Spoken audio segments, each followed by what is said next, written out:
So hello everyone, welcome to the channel. Channel में अगर नए हो तो चैनल को सब्सक्राइब करो और क्लास 9, 10th, 11, 12th के लिए वीडियो चैनल में आती रहेंगी, specially math science. Now before मैं आगे बढ़ूँ, आज का इस वीडियो में हमारा टॉपिक होने वाला है क्लास 9 मैथ्स सर्कल और बेसिक डेफिनेशन, की टर्म्स, की पॉइंट, ये सब मैं डिस्कस नहीं करने वाला हूँ। ये सब अगर जानना है तो कमेंट करना, कभी एक लॉन्ग वीडियो बना देंगे, ठीक है। सबसे पहले सर्कल में जैसे जाओगे तो ओल्ड बुक के हिसाब से चैप्टर 10 है और नई बुक के हिसाब से चैप्टर 9 है और बहुत सारा टॉपिक डिडक्ट हो गया है, डिलीट हो गया है। जैसे एक्सरसाइज 10.1 जैसा कि देख पा रहे हो, यहाँ पे सिर्फ और सिर्फ ऑब्जेक्टिव है, इससे हम लोग को लेना देना नहीं है, ऑलरेडी डिलीट हो चुका है न्यू वाले बुक में। इसमें ऐसा कुछ है भी नहीं। 10.2 यहाँ पे भी कुछ नहीं है, बट हमको थ्योरम्स जानना चाहिए। तो सबसे पहला जो थ्योरम है, equal cord of a circle subtend equal angle at the centre. क्या बोलता है? बोलता है equal cord of a circle, equal cord of a circle subtend equal angle at the centre. इसका मीनिंग क्या है? मतलब अगर एक सर्कल है, ठीक है, इसमें कोई कॉर्ड है जिसका लेंथ इक्वल है, ठीक है। मान लो कि let's say this is a chord A B, centre यहाँ पे है, ठीक है। एक और कॉर्ड है मान लो कि सी डी, और ए बी का लेंथ और सी डी का लेंथ इक्वल है, A B is equal to C D. तो सेंटर पे जो एंगल सबटेंड करेगा ये कॉर्ड, वो इक्वल होगा। मीनिंग मान लो इसको हम ज्वाइन कर देते हैं, ठीक है, सेंटर से हम ज्वाइन कर दिया। सिमिलरली इसको भी ज्वाइन करो, तो यहाँ पे इधर एंगल बना और यहाँ पे इधर एंगल बना। अब इस डायग्राम में तो क्लियर कट यहाँ पे इक्वल देखने को मिल रहा है, इक्वल प्रूव भी कर सकते हो। यहाँ पे तो हम बना दिया इस तरह। कोई बच्चा अगर मान लो कि कॉर्ड इस तरह ना बनाता और किसी और तरीके से बनाता, जैसे मान लो एक कॉर्ड यहाँ बना दिया और एक कॉर्ड यहाँ पे बना देता, तब भी ये कॉर्ड है। A B again C D, ठीक है। मान लो ये सेंटर है, तो सेंटर पे यहाँ पे ये एंगल बनाया ये वाला कॉर्ड, ठीक है। उसी तरह ये भी बनाएगा, उसी तरह ये भी बनाएगा। ओ, तो यहाँ पे अगेन ये जो एंगल होगा और ये जो एंगल होगा, ये दोनों आपस में क्या होना चाहिए? इक्वल होना चाहिए इस थ्योरम के हिसाब से। अब इक्वल प्रूफ करने के लिए हम क्या कर सकते हैं? तो कुछ नहीं करेंगे, डायरेक्ट यहाँ पे ओ नाम है ना, मान लो क्या है? ओ, ठीक है। आप कुछ नहीं करो, ए ओ बी को, सी ओ डी को कन्ग्रुएंट प्रूफ करो। कन्ग्रुएंट प्रूफ करना बहुत ईजी है, इसमें टाइम वेस्ट नहीं करना है, तुरंत क्लिक करो। देखो ए ओ रेडियस है कि नहीं, सी ओ ये भी रेडियस है, डी ओ ये भी रेडियस है, ओ बी ये भी रेडियस है, ठीक है। सब तो रेडियस है और कॉर्ड मेरा इक्वल है। एस एस एस कन्ग्रुएंसी क्राइटेरिया से कन्ग्रुएंट हो गया। कन्ग्रुएंट हो गया तो रिस्पेक्टिव एंगल्स को भी हम इक्वल कर देंगे। Proof done. सिमिलरली यहाँ पे भी देखो, ये रेडियस आर आर, ये भी रेडियस आर आर, और ये इक्वल है। अगेन यहाँ पे भी एस एस एस कन्ग्रुएंसी क्राइटेरिया से कन्ग्रुएंट प्रूव करोगे, एंगल्स को इक्वल करोगे।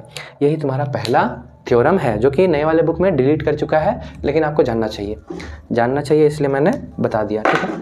अब इसको मिटाओ और सेकेंड थ्योरम पे आते हैं। यहाँ पे बोला कि अगर इक्वल कॉर्ड है तो सेंटर पे एंगल इक्वल सबटेंड करेगा। अब ठीक इसी का उल्टा, अगर एंगल इक्वल है तो कॉर्ड कैसा होगा? इक्वल होगा। जैसे रिवर्स, इसी का रिवर्स है, स्टेटमेंट मैं नहीं लिख रहा, ठीक है। अब मान लो कि अगेन एक सर्कल है, ठीक है, सेंटर है यहाँ पे, कोई दिक्कत नहीं। एक कॉर्ड है ये, दूसरा कॉर्ड है यहाँ पे ये, ठीक है, पी क्यू ए बी, ठीक। अब ये यहाँ पे एंगल बना रहा है सेंटर पे, ठीक है, कोई दिक्कत नहीं। सिमिलरली ये भी सेंटर पे एंगल बना रहा, ये भी बना दिया, ठीक है। अब क्वेश्चन ये है कि angle A O B is equal to angle P O Q. तुमको प्रूव करना है A B equal P Q. Simple. Again देखो, ये रेडियस है, ये भी रेडियस है, ये भी रेडियस है, ये भी रेडियस है, और ये एंगल दिया हुआ इक्वल। तो साइड एंगल साइड कन्ग्रुएंट हो गया, एस ए एस से कन्ग्रुएंट हो गया ना। अब कन्ग्रुएंट हो गया तो फिर रिस्पेक्टिव कॉर्ड भी क्या हो जाएगा? इक्वल हो जाएगा। यही दोनों है, और ये दोनों डिलीट कर दिया गया है, इसलिए डिलीट कर दिया गया कि इसमें कुछ है ही नहीं। और इन केस इसको एप्लीकेशन के तौर पे किसी और क्वेश्चन में यूज़ करने का ज़रूरत पड़े, इसलिए इसको अपने दिमाग में बिठा लो, ठीक है। अब मिटाओ इसको, 2 हो गया। तीसरा 10.3 क्या है, मान लो ये सर्कल है, ठीक है, this is a circle, circle है, सेंटर हो गया सर O। अब O हो गया, मान लो कि AB is some chord, AB कोई क्या है, कॉर्ड है। अब इस पे अगर एक परपेंडिकुलर ड्रॉ करेंगे ना, देखो 90 डिग्री ड्रॉ कर दिया, मान लो ये क्या है M, तो ये थ्योरम कहता है कि AM और BM दोनों क्या होगा, आपस में इक्वल होगा। Perpendicular drawn from a centre to a chord bisect the chord, perpendicular drawn from a centre to a chord bisect the chord, ठीक है।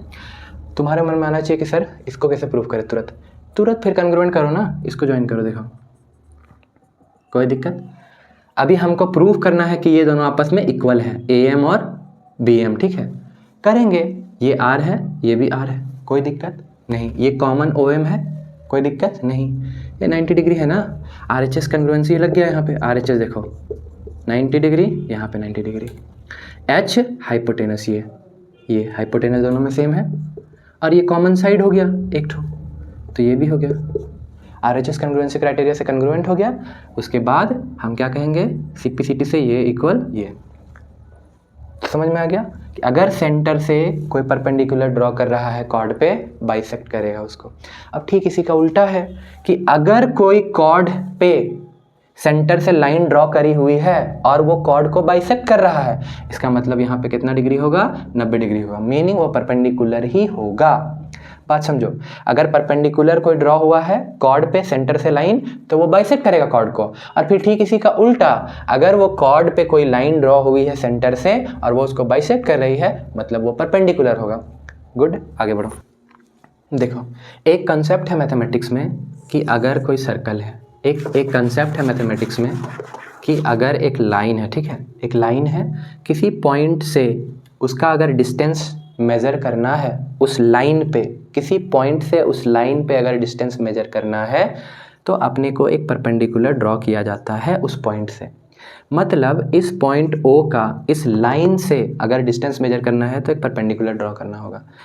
सिमिलरली अपने को इक्विडिस्टेंट प्रूव करना है ना, equal chord are equidistant from the centre, तो O से हम परपेंडिकुलर N पे ड्रॉ किए, O से परपेंडिकुलर M पे ड्रॉ किए। अब तुरंत दिमाग लगाओ कि सर O से परपेंडिकुलर ड्रॉ हो गया ना, मतलब ये और ये क्या होगा, आपस में इक्वल होगा। सिमिलरली ये और ये आपस में क्या होगा, इक्वल होगा। अगेन AB इक्वल PQ है ना, तो AB पूरा PQ के बराबर है, इसका मतलब आधा AN PM के बराबर होगा। अब ज्वाइन करो इसको, ठीक है, ज्वाइन कर दिए, कोई आपत्ति आपको ज्वाइन करने में नहीं। अब यहाँ पे 90 डिग्री है, यहाँ पे क्या है, एक साइड मिल गया। अभी देखो यहाँ पे भी 90 डिग्री है, एक साइड मिल गया, ठीक है। अब दूसरा दिमाग क्या लगाओ कि सर अगर हम इसको भी ज्वाइन करके रखें यहाँ पे ऐसे, ठीक है, तब तो हम पूरा ABO PQO इसको हम कंग्रुएंट कर सकते हैं कि नहीं। पूरा एक साइड, ये रेडियस, ये रेडियस, ये रेडियस, ये रेडियस, और ये पूरा साइड कंग्रुएंट हो जाएगा। जैसे ही कंग्रुएंट होगा तो ये एंगल और ये एंगल हम आपस में इक्वल कर सकते हैं, बिल्कुल इक्वल कर सकते हैं सर। मान लो इक्वल हो गया। अब छोटा वाला ट्रायंगल उठाओ, ANO PMO। अब इसमें देखो 90 डिग्री एंगल, साइड एंगल, मतलब एंगल साइड एंगल कंग्रुएंसी क्राइटेरिया से दोनों को कंग्रुएंट प्रूफ करो। द मोमेंट कंग्रुएंट प्रूफ हो गया, फिर यहाँ पे ये साइड और ये साइड इक्वल हो गया, मतलब equal chord are equidistant from the centre. और ठीक इसी का रिवर्स केस भी होगा, ठीक है। मतलब क्या कि अगर सेंटर से इक्विडिस्टेंट है कोई कॉर्ड, तो वो दोनों कॉर्ड आपस में क्या होगा, इक्वल लेंथ का होगा, ठीक है। अब ये सब मिटाओ बच्चे, और 2 थ्योरम और है, उसके बाद एक्सरसाइज। लेट अस से कि एक आर्क है AB is a arc, AB is a arc. तो AB अगर एक आर्क है तो सेंटर पे कहाँ एंगल बना रहा है, यहाँ पे बना रहा है, यहीं पे बना रहा है ना, तो यहाँ पे बना रहा है, तो यहाँ पे कुछ एंगल बनाया होगा। अब यही आर्क किसी और पॉइंट पे जो बनाएगा, मान लो यहाँ पे हम एक पॉइंट लेते हैं, ठीक है, तो यहाँ पे अगर x है तो यहाँ पे 2x होगा। यही इसका कहने का मतलब है। अब ये इसका कहने का मतलब है, तो ये कैसे होगा सर, कॉमन सेंस हम लोग को लगाना चाहिए ना। तो इसका अगर प्रूफ देखना चाहते हो तो थोड़ा सा हम लोग को दिमाग लगाओ, इसको यहाँ से ऐसे मिला दो,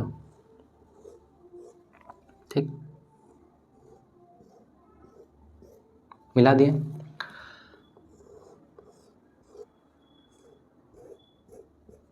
कोई दिक्कत नहीं।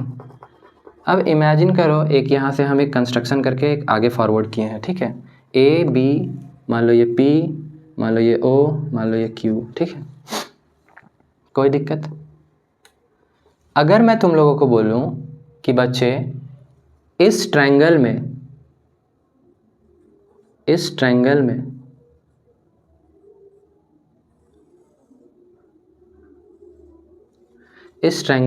यहाँ पे मान लो ये एंगल 1 है, ये मान लो एंगल 2 है, ठीक है।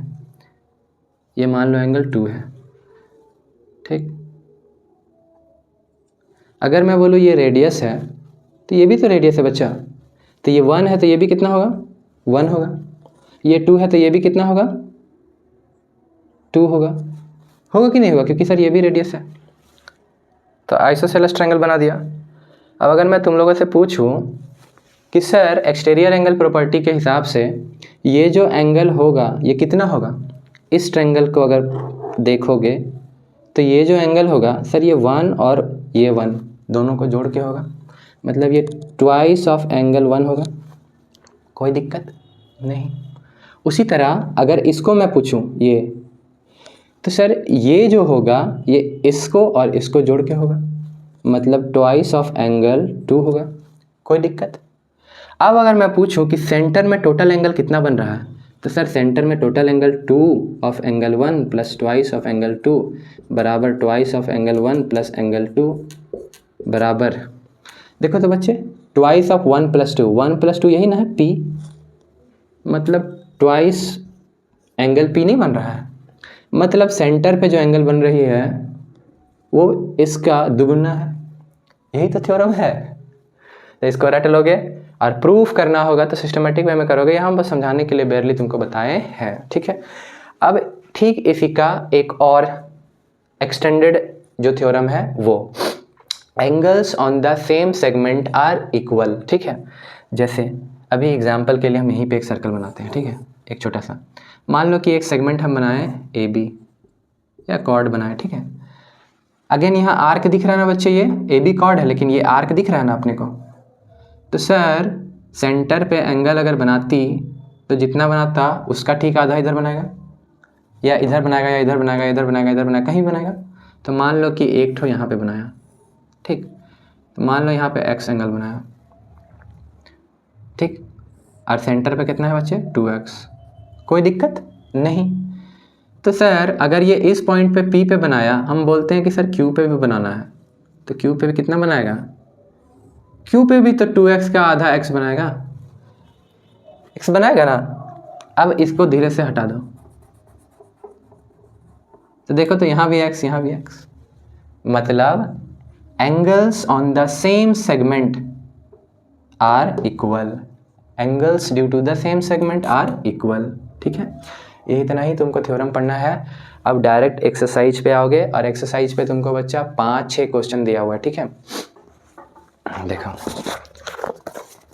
1 2 3 4 5 6 क्वेश्चन, इसमें 1 से लेके 4 कोई तकलीफ नहीं होगा आपको, चारों बनाओ।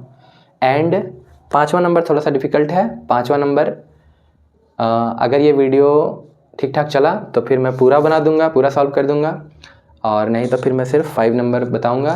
5 नंबर थोड़ा सा इंटरेस्टिंग है, बाकी उसके अलावा ये पूरा का पूरा 6 ईजी है, आप लोग बनाओ। बाकी नेक्स्ट क्लास में अगर ये बताना रहा तो मैं आंसर बताऊंगा, नहीं तो फिर सीधा साइक्लिक क्वाड्रिलेटरल और ये सब बता दूंगा, ठीक है। चलो बाय बाय, टेक केयर। और चैनल पे नए हो तो चैनल को सब्सक्राइब करो and see you in the next video, bye bye.